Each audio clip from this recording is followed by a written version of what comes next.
On the eastern base of the Giza Plateau, below the pyramid complex, is another stunning symbol of ancient Egypt, the Great Sphinx.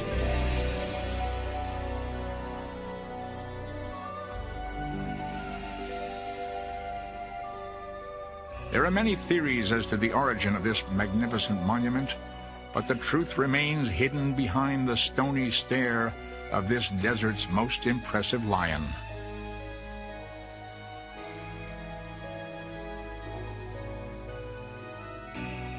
This strange sculpture, this mysterious mixture of man and beast, crouches in front of the pyramid complex of Khafra, quietly keeping the secret of its true significance.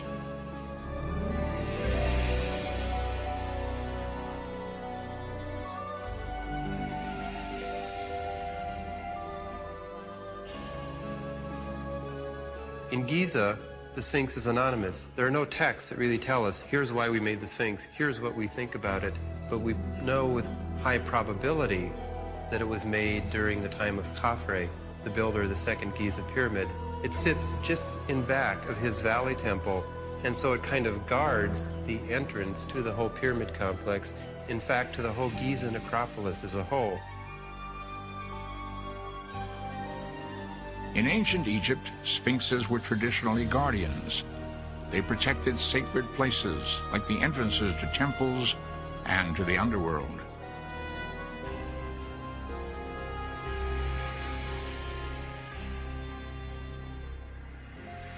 According to ancient Egyptian inscriptions, the Sphinx served as the giver of life, the director of truth, and the eternal leader of the upper and lower world.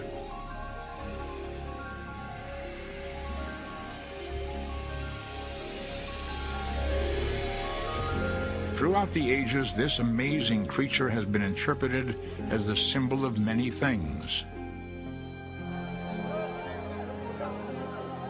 For the Greeks, it was thought to be a representation of occult wisdom. For the medieval Arabs, it was Abu Hal, or Father of Terror. But in the beginning, experts say it was nothing more than an outcrop of unwanted rock. It's the remains of an ancient quarry.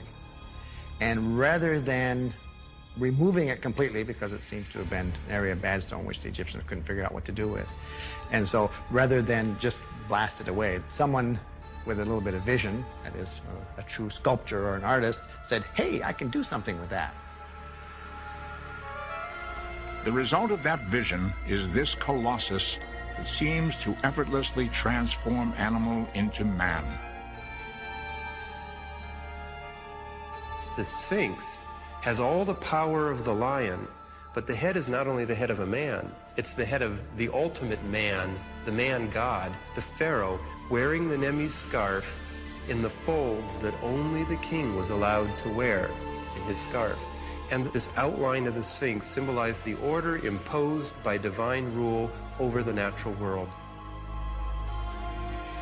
The Great Sphinx, like the pyramids it protects, is massive. Its body measures 240 feet, more than 3/4 the length of a football field. Its head rises to 66 feet in height, or what would be the equivalent of a 6-story building.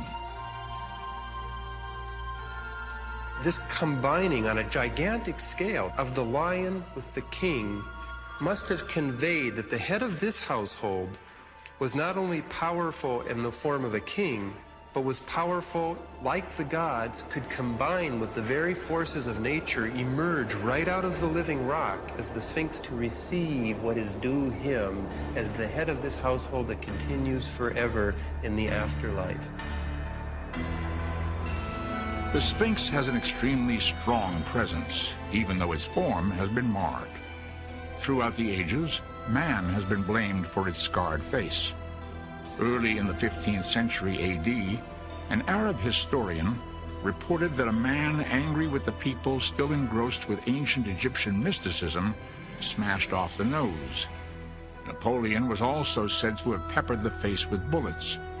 But according to many Egyptologists, this is simply part of the folklore surrounding this mysterious creature. They claim most of its destruction was caused by the ancient Egyptians' #1 enemy, time.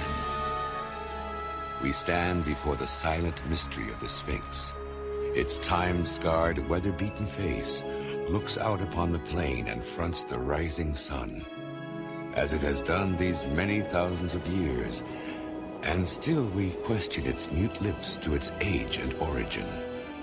James Henry Breasted, 1905.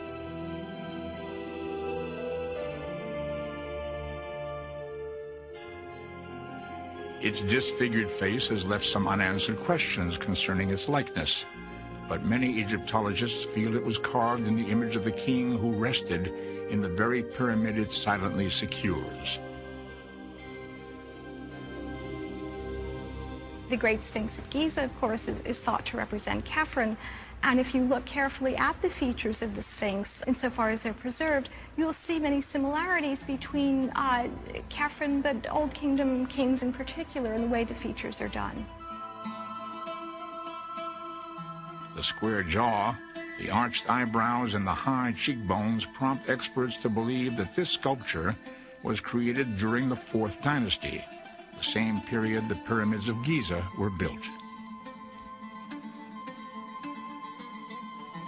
To further prove the point, the past met the present through technology in 1989, when Egyptologists combined their knowledge with the skills of architects to recreate the Great Sphinx in its original form.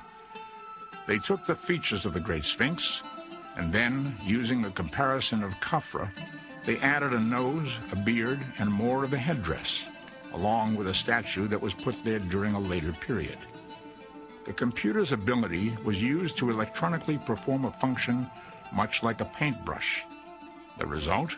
A complete image of what this stone statue may have looked like over 4,000 years ago. The identity of the Sphinx is just one of the many mysteries that may hold the answer to its true age. Another is the material from which it was made. The bottom layer, the foundation, is hard limestone, while the middle layer runs from hard to soft. The human head is made of a strong building stone which has weathered the ages better than its feline body. Does this suggest that the head was carved into the existing statue much later? Some believe that the Sphinx dates back to 9,000 BC, thousands of years older than any Egyptian dynasty. However, archaeological evidence suggests otherwise. It's surrounded by all these hundreds, maybe thousands of tombs, the pyramids, the causeways, the boats, the statues. All of the material looks like the material of the time of Khufu, Khafre, and Menkaure.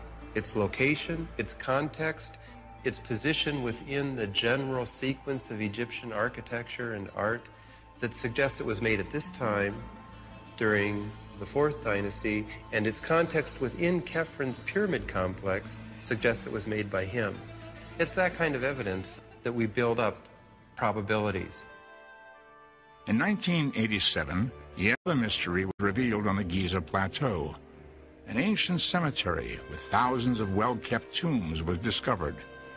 But who were the mummified inhabitants of the area now known as the Workmen's Village? Here, a cluster of tombs was placed side by side in the shadows cast by the pyramids. The area, only 1 mile from the Seven Wonders' sole survivors, has prompted experts to develop some interesting ideas. They claim that slaves would not have been permitted burial space so near the pharaoh, nor would slaves have had such valuable stones to construct their own eternal monuments.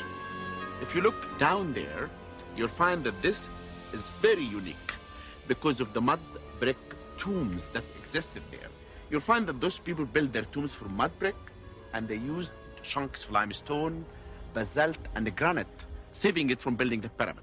The uniqueness about this cemetery that you can find out here at least 6 types of tombs. They imitated the kings by building pyramids. They built vaulted ceiling tombs. They built even stepped pyramid tombs. Experts claim at one time over 10,000 people lived and died here. They say these people were the artists and the craftsmen that helped build the pyramids. They believe the evidence of their range in occupations can be seen in the beautifully carved hieroglyphs, the intricate and creative construction of their tombs, and in the condition of the human remains unearthed at the location. We found that all the skeletons that we found from the cemetery, all of them, they have a stress on the backbone because they were involved in moving heavy stuff. The weight of the stones may have crushed the physical bodies of the ancient Egyptians, but it did not shatter their belief in a world beyond. They continued to construct the massive stone monuments that would ensure eternal life.